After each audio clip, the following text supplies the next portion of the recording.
Hello everyone, my name is Jessica Maureen and I'm here to talk about text and register in discourse analysis and sociolinguistics. So let's start with the definition of text and registers first. When you think of text, what comes to your mind? It must be something written, right? Well, in discourse, text is a written and spoken use of language.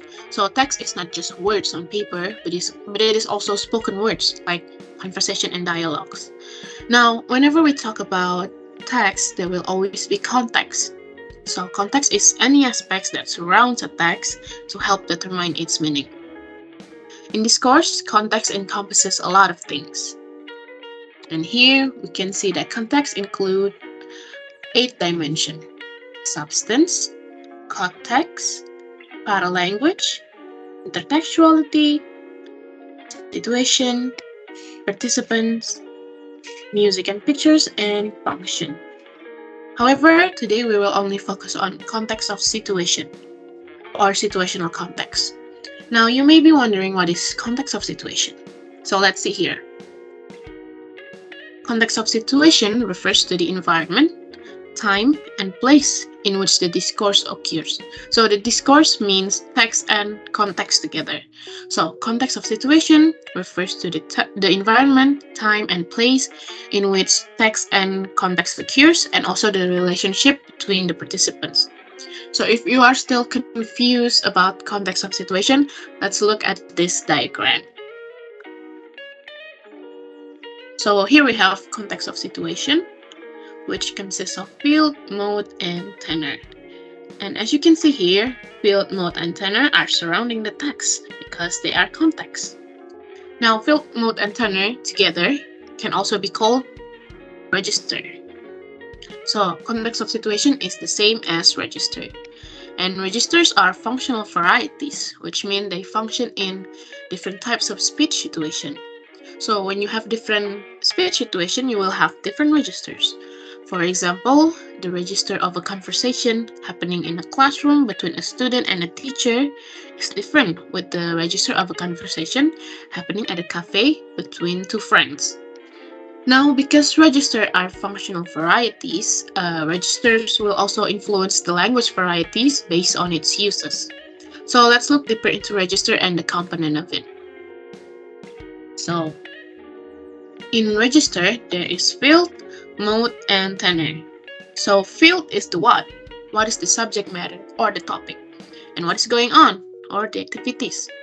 For example, the field of a conversation happening in an office between an employee and a boss talking about the new project would be in an office talking about the new project. So beside the subject matter and the activities, field can also refer to the settings. So let's move on to the mode. Mode is the how. How is the text being delivered? Is it spoken or is it written? And lastly, there's tenor. Tenor is the who. Who is talking? Now, tenor is not just talking about the participants, but also the relationship between the participants or the speaker and the hearer in a conversation to see the power distance. And with tenor, we can determine the degree of formality of the text. So let's look at an example. Let's have a look at this comic strip. I will give you some time to read the comic strip for yourself, so you can pause this video to read. Have you finished? Now, let's first establish the intention of the comic strip. So the intention of this comic strip is to entertain. That's why they have a punchline here on the final panel.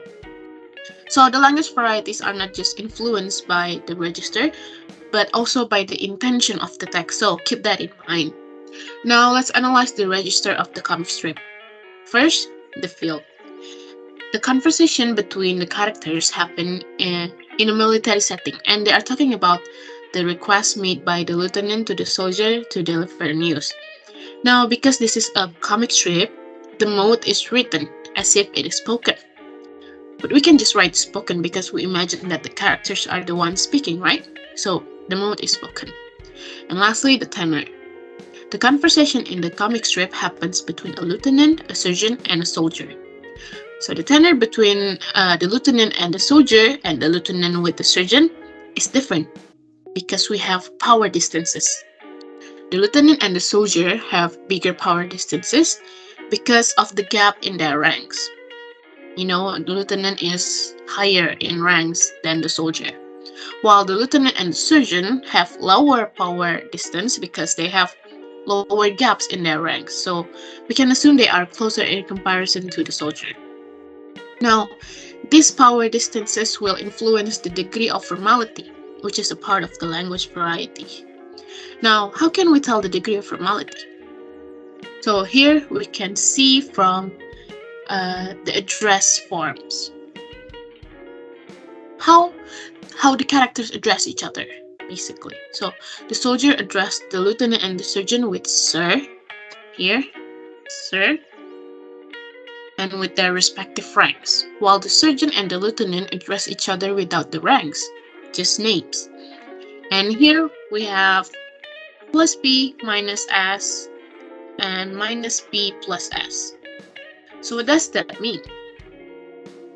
So P means power and S means solidarity. The first one is for tenor between the lieutenant and the soldier, here. Plus P minus S. So plus P means the speaker has power over the hearer, and minus S means there is no solidarity between the speaker and the hearer. We know why the speaker has power over the hearer, right? So it's because the lieutenant's rank is higher than the soldiers. So whatever the speaker says, the hearer must obey. But what about solidarity? Why is it minus S? So it's because of the nature in military that is highly rank-based. So the superior and the subordinates, in this case, the lieutenant and the soldier, do not talk much outside of work, which in turn creates no solidarity between them. So minus S. Now this is for the surgeon and the lieutenant. Minus P plus S. They have minus P and plus S. Minus P is because they do not have power over each other, and this is due to the close gap between their ranks.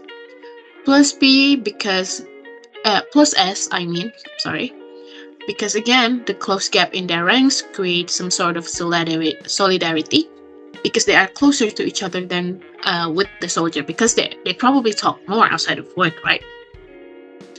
So that's the field, mode, and tenor for this comic strip. Let's have a look at another example.